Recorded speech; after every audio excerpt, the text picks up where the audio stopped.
இப்பெல்லாம் அடிக்கடி நியூஸ்ல கேட்கக்கூடிய ஒரு பெயர் மாணிக்கம் தாகூர். காரணம் தாவேகா காங்கிரசினுடைய கூட்டணி அப்படின்றத வலியுறுத்தி மக்கள் மத்தியில பேசுறாரு. அது ஒரு பெரிய சர்ச்சையாகவும் திமுக கூட்டணியில வெடிச்சிருக்கு. இன்றைக்கு மாணிக்கம் தாகூர் அவர்களை பொறுத்த வரைக்கும் திமுக காரர்கள் பல பேரால் விமர்சனம் செய்யக்கூடிய ஒரு நபராகவும் இருக்கிறாரு.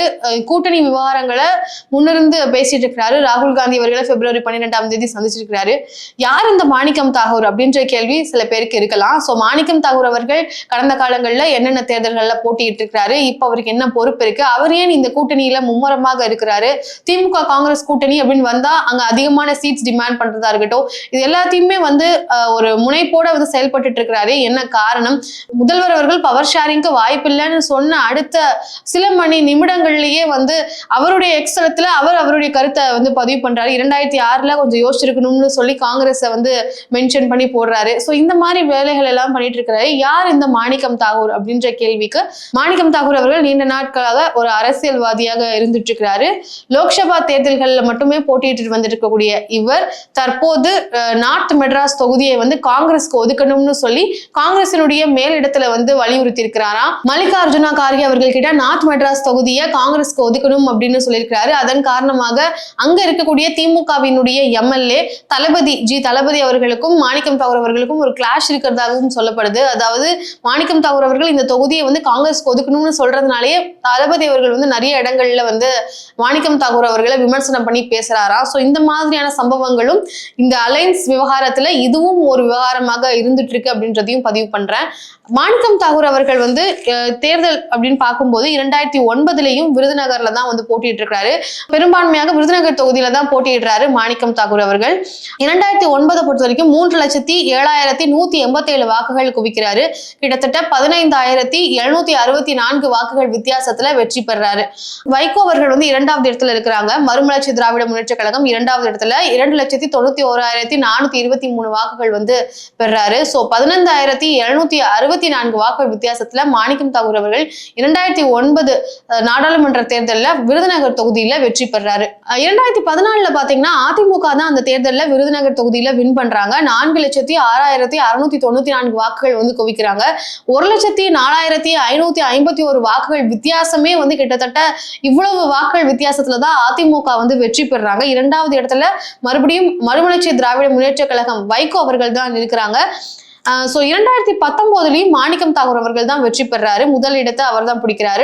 4,70,883 வாக்குகள் குவிக்கிறாங்க. லீட் அப்படின்னு பாத்தீங்கன்னா 1,54,554 வாக்குகள் வித்தியாசத்துல இந்த தேர்தலில் அபார வெற்றி பெறாரு. 2019ல இரண்டாவது இடத்துல டிஎம்டிகே தேசிய முற்போக்கு திராவிட கழகம் தான் இரண்டாவது இடத்துல இருக்கிறாங்க. 2024 நாடாளுமன்ற தேர்தலை பொறுத்த வரைக்கும் மாணிக்கம் தாகூர் அவர்கள் தான் வெற்றி பெறாங்க. 3,85,256 வாக்குகள் குவிக்கிறாங்க.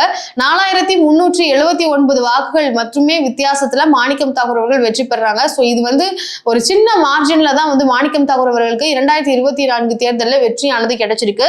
இரண்டாவது இடத்துல போட்டி போட்டது யார் அப்படின்னு பாத்தீங்கன்னா தேசிய முற்போக்கு திராவிட கழகத்தினுடைய விஜய பிரபாகர் அவர்கள் தான் போட்டி போடுறாங்க. 3,80,877 வாக்குகள் குவிக்கிறாங்க. சோ கிட்டத்தட்ட ரொம்ப க்ளோஸ்ல தான் வெற்றி பெறாரு மாணிக்கம் தாகூர்.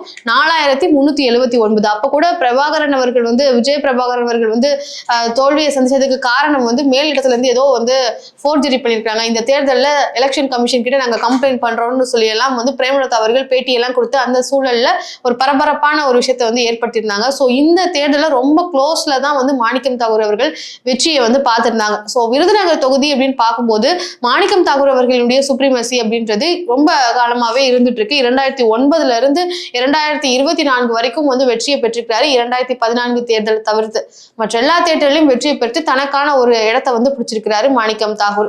இவருக்கு காங்கிரஸ்ல வேற என்ன பொறுப்புகள் எல்லாம் இருக்குன்னு பார்க்கும்போது காங்கிரஸ் கட்சியினுடைய விப்பா இருக்காரு, கொறடாவா இருக்கிறாரு.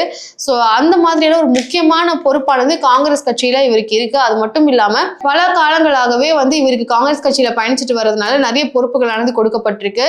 2020ல பாத்தீங்கன்னா ஆல் இந்தியா காங்கிரஸ் கமிட்டியினுடைய தெலங்கானா இன்சார்ஜாகவும் இருந்திருக்கிறாரு. 2017 2020 வரைக்கும் ஆல் இந்தியா காங்கிரஸ் கமிட்டியினுடைய செக்ரட்டரி இன்சார்ஜ் ஆஃப் கர்நாடகாவா இருந்திருக்கிறாரு. ஸோ இப்படி பல பொறுப்புகளும் அவருக்கு கொடுக்கப்பட்டிருக்கு. அது மட்டும் இல்லாம தமிழ்நாடு தவிர்த்துட்டு மற்ற மாநிலங்களினுடைய ஸ்கிரீனிங் கமிட்டி மெம்பராகவும் இருக்கிறாரு. ஸோ இப்படி பல பொறுப்புகளானது மாணிக்கம் தாகூர் அவர்களுக்கு இருக்கு. இப்ப இருக்கக்கூடிய எம்பிஸ் மெம்பர் ஆஃப் பார்லிமெண்ட் அப்படின்னு பாத்தீங்கன்னா திமுகவில் இருக்கக்கூடியவர்கள் 24 பேர் இருக்காங்க. ஐஎன்சி காங்கிரஸ்ல பாத்தீங்கன்னா 8 பேர், அதுல ஒருவர் தான் மாணிக்கம் தாகூர்.